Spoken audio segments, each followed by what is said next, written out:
The channel actually आज ऐसे खास कुछ प्रोग्राम बना के रखा नहीं है।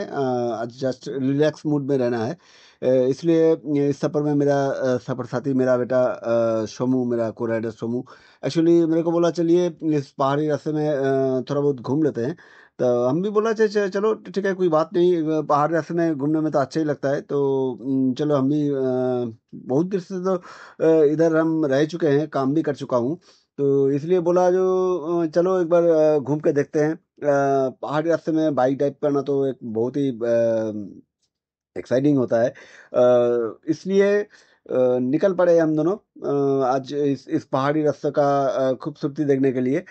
তো চলুন রাস্তায় দেখতে দেখতে যেতে যেতে অনেক এরকম পাহাড়ের পাশে এরকম সুন্দর সুন্দর ঘরবাড়ি আমরা দেখতে পাবো, যেগুলো সত্যিই খুব ভাস্কর্য, এত সুন্দর এবং এগুলো কিভাবে স্থাপন করা হয়েছে ভাবলে সত্যি খুব অবাক লাগে।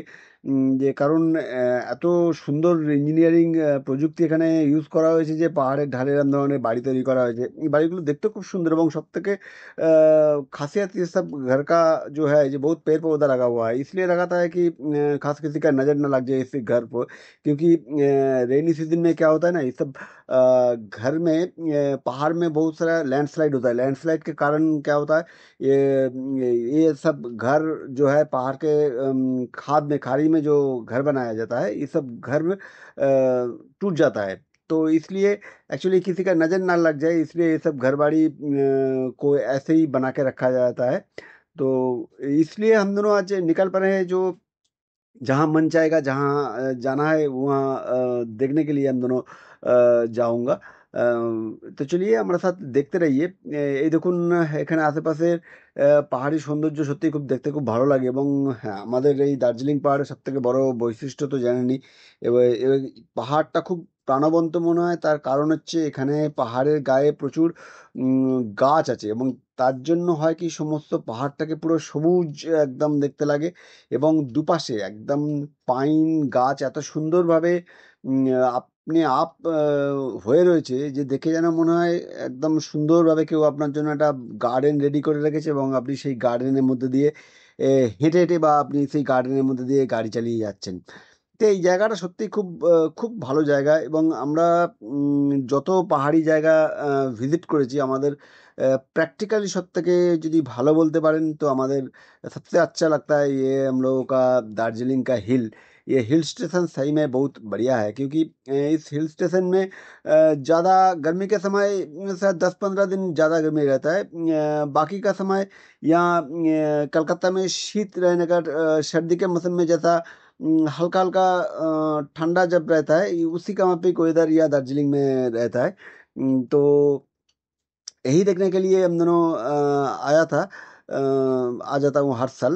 তো অ্যাকচুয়ালি তো এক সময় था जो আমার কর্মস্থল ছিল এই ডিস্ট্রিক্টে, এই নর্থ বেঙ্গলেই আমার কর্মস্থল ছিল। তো একটা সময় আমি অনেক দিন কাটিয়েছি, তাই এই জায়গাটার প্রতি আমি আমার মায়া বলুন কোনোভাবেই আমি ছাড়তে পারি না। তাই বছরে অন্ততপক্ষে একবার তো আমি আসিই অন্ততপক্ষে এই নর্থ বেঙ্গল ট্যুরে।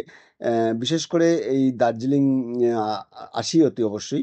এবং শিলিগুড়ি যেহেতু একটা সময় আমার দীর্ঘদিনের কর্মস্থল ছিল, তাই প্রত্যেক বছরই প্র্যাকটিক্যালি আমরা আসার চেষ্টা করি। আ কারণ খুব ভালো লাগে। এবং এখানে দেখুন এই পাহাড়ের ধারে বাঁ পাশে যে মনাস্ট্রি, এই মনাস্ট্রিটা এত সুন্দর লাগে। এবং গোটা दार्जिलिंग पहाड़ जुड़े ही आप लोगों को ऐसे मोनास्ट्री बहुत सारा मिलेगा। अगर आप दोनों देखना चाहते हैं तो ये सारा मोनास्ट्री घूम के देखना चाहते हैं तो देख सकते हैं। अच्छा लगेगा क्योंकि ये बहुत साफ-सुथरा होता है। एक्चुअली इस मोनास्ट्री में के वॉल में जो लिखा जो वर्ड जो लिखा होता है, जो लिखा रहता है, ये आप शायद पढ़ नहीं पाएँगे। लेकिन ये जो गौतम बुद्ध का इस इसमें मूर्ति रहता है, वो आप देख सकते हैं। देखिए कितना कोहरा है, देखिए आप कोहरा के अंदर में हम दोनों ঘুর रहे हैं। দার্জিলিং পাহাড়ে এটা একটা সবথেকে বড় বৈশিষ্ট্য হচ্ছে যে এই পাহাড়ে কিন্তু খুব দেখে দেখে খুব সাবধানে গাড়ি চালাতে হয়। তার কারণ হচ্ছে কখনো খুব সানি ওয়েদার পাবেন, তো কখনো এত ঘন বাদল আপনার সামনে চলে আসবে যে আপনি সামনে ১ ফুট আগের ডিসট্যান্সে আপনি কিচ্ছু দেখতে পাবেন। এই দেখুন গাড়িগুলো সব আসছে একদম হেডলাইট জ্বালিয়ে। যদিও এখন BS6 এ নিয়মই হয়ে গেছে হেডলাইট জ্বালিয়েই গাড়ি চালাতে হবে। তা সমস্ত গাড়ি এখন এই আ হেডলাইট জ্বালিয়ে আসছে। নাহলে खूब ये पहाड़ी रास्ते खूब एक्सीडेंट हो जाए खूब भय থাকে। तो चलिए हम दोनों का तो पहाड़ी रास्ते में राइड करने का बहुत सारा एक्सपीरियंस है, क्योंकि पिछला साल ही हम दोनों केदारनाथ ड्राइव हमारा कंप्लीट किया है। उसका सारा वीडियो हम लोगों का हम दोनों का चैनल में है, वहाँ जाके आप देख सकते हैं। सारा वीडियो केदारनाथ ड्राइव का है।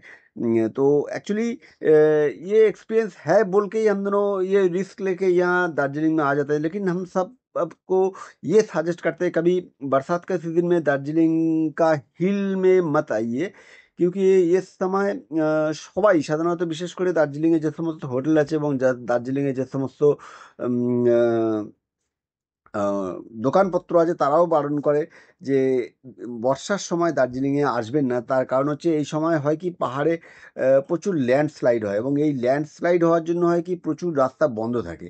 এই বন্ধ থাকার জন্য হয় কি যে আহ, ঠিকমতো দার্জিলিং ভ্রমণ করা যায় না। এখন যে উদ্দেশ্যে আপনি আসছেন সেই উদ্দেশ্যটা যদি সফল না হয়, তাহলে আমার মনে হয় যে যে সেখানে আসার কোনো অর্থ আছে বলে। কাজেই বর্ষার সিজনটাকে একটু বাদ দিয়ে চেষ্টা করবেন অন্যান্য যে কোনো সিজনে আসতে। এবং শীতের সিজনটা এখানে সবসময় মনে রাখবেন খুব কস্টলি জায়গা এখানে। শীতকালটা বাদ দিয়ে বাদ বাকি অন্য সময়টা যদি আসেন, মোটামুটি বাজেট হোটেল আপনারা দার্জিলিং, কার্শিয়াং, কালিম্পং এই সমস্ত জায়গাতে আপনারা পেয়ে যাবেন। তা বাদ বাকি যদি নিজের যদি প্রাকৃতিক সৌন্দর্য যদি উপভোগ করতে হয়, তাহলে আপনাদের সবাইকেই নিজেদের बाइक नहीं आ सकते, तभी प्राकृतिक सौंदर्य उपभोग करते पारबेन। ना होले क्या होता है, अगर आप कार हायर करके आएंगे तो वो तो पॉइंट टू पॉइंट आपको पिकअप एंड ड्रॉप करेगा। तो जहाँ आप रोकना चाहते हो वहाँ रोक के वहाँ का सीनरी आप लोग कैप्चर नहीं कर पाएंगे। तो अगर आप आप सब अपना मर्जी से ये सब देखना चाहते हैं तो अपना बाइक लेके जरूर आइए। ऐसा नहीं जो आपका कलकत्ता से ही बाइक लेके आना पड़ेगा, आप ट्रेन लेके सिलीगुड़ी आ सकते हैं, एनजीपी आ सकते हैं। एनजीपी से एनजीपी में बहुत सारा रेंटल में बाइक लेने का शॉप है, वहाँ से अपना मर्जी का कोई भी बाइक ले लीजिए, बाइक लेके आप सब दार्जिलिंग में आ सकते हैं। यह आने का यही सुविधा है। ये देखिए कितना अच्छा एक फाउंटेन, देखिए एक झरना देखिए। ऐसे रास्ते में जाते जाते बहुत सारा জলপ্রপাত বা ঝর্ণা আপনারা দেখতে পাবেন। একটা দুটো ঝর্ণার কথা বলছি না, এমনি যে টোটাল 72 কিলোমিটার শিলিগুড়ি থেকে যে দার্জিলিং যাওয়ার যে রাস্তাটা, টোটাল 72 কিলোমিটার রাস্তার মধ্যে অনেক জায়গাতেই আপনারা এরকম অসাধারণ ঝর্ণা দেখতে পাবেন। তা চলুন দেখতে থাকি, আমরা দেখতে দেখতে যাই। কারণ দার্জিলিং পাহাড় তো এমন একটা অসাধারণ পাহাড় যে এই পাহাড়ে আপনি কিভাবে পাহাড়কে অ্যানালাইসিস করবেন নিজের ভাষা খুঁজে পাবেন না আর কি। তাই যেখানে যেখানে আমরা দাঁড়ানোর কথা আমরা সেখানে সেখানে দাঁড়াচ্ছি, এবং আমরা চেষ্টা করছি। এই দেখুন এই জায়গার সামনেকার ভিউটা একবার দেখুন, কত সুন্দর ভিউ দেখুন। একদম এইমাত্র সানি ওয়েদার থেকে আমরা একদম বাদলে ঢাকা একদম পরিবেশের মধ্যে চলে আসলাম। এবং এখানে আরেকটা বড় প্রবলেম হচ্ছে যে যেহেতু খুব স্যাঁতস্যাঁতে ওয়েদার, এবং এখানে সূর্যের आलोटा प्रैक्टिकली অন্যান্য सीजन থেকে बहुत कम गिरता है, इसलिए यहाँ बहुत एल्गी का फैक्टर होता है। मैंने और सुबह-सुबह जब अगर आप यहाँ आएँगे, मोटर बाइक लेके आएँगे, तो यहाँ ब्लैक आइस का बहुत प्रॉब्लम होता है। इसमें क्या होता है, जो बाइक बोलिए या गाड़ी बोलिए, उसका जो चक्का है, चक्का फिसल जाता है। तो ये सब बात ध्यान में रखते हुए अपना बाइक ड्राइव कीजिएगा। और एक खतरा है यहाँ जो दार्जिलिंग के रास्ते में, यहाँ जो टॉय ट्रेन का जो लाइन है, लाइन बहुत डेंजरस है। ये लाइन जब आप क्रॉस करेंगे तो कोशिश करिएगा जो जितना धीरे हो सके ये लाइन को क्रॉस कीजिएगा, नहीं तो बाइक का चक्का स्किड जरूर करेगा। इसलिए ज़्यादा ध्यान में रखिए, ज़रा ध्यान में रख के इस रास्ते में बाइक ड्राइव कीजिएगा। और बाकी का सब कुछ ठीक है। रास्ते में थोड़ा बहुत ब्लैक आइस और एल्गी का प्रॉब्लम है, इसलिए ज़रा ध्यान रख के स्पीड को कंट्रोल में रख के बाइक ड्राइव करने का कोशिश कीजिएगा। আর আরেকটা কথা, যত গাড়ি আস্তে চালাবেন তত প্রাকৃতিক সৌন্দর্য উপভোগ করতে পারবেন। এই জিনিসটা অতি অবশ্যই মাথায় রাখবেন। দেখুন ফাঁকা রাস্তায় প্লেনসে যখন যখন আপনি কলকাতা থেকে শিলিগুড়ি আসছেন, তখন ফাঁকা রাস্তায় আপনি উম আপনার গাড়ি স্পিডে চালান, কোনো অসুবিধা নেই। কিন্তু যখন এরকম কোনো দর্শনীয় জায়গায় আসবেন, তখন কিন্তু আপনাকে একটুখানি ধৈর্য রেখে সেই জায়গাকার টা কেমন দেখার জন্য আপনাকে কিন্তু একটু ধীরে, ধীরে গাড়ি চালাতে হবে, তবে আপনি সেই জায়গাকার সৌন্দর্যটা উপভোগ করতে পারবেন। তা আমরা এত জায়গায় ঘুরি, বিভিন্ন জায়গায় এরকম ব্লগ করে বেড়াই আপনাদের দেখানোর জন্য। তো আমাদের পুরো প্রচেষ্টা যদি আপনাদের ভালো লেগে থাকে তো আমাদের চ্যানেলটা অতি অবশ্যই লাইক করবেন, কমেন্টস করবেন, সাবস্ক্রাইব করবেন এবং যতখানি বেশি করে সম্ভব হয় আপনাদের বন্ধুদের সাথে আমাদের এই চ্যানেলটা শেয়ার করবেন। আমাদের গোটা উত্তরবঙ্গ জুড়ে আরও অনেক সফর আছে। তা চলুন দেখতে থাকুন আমাদের সাথে। তা পুরো ভিডিওটা ভালো লাগলে অতি অবশ্যই আমাদের চ্যানেলটা লাইক করবেন, কমেন্টস করবেন, সাবস্ক্রাইব করবেন। So friend, thank you, thanks for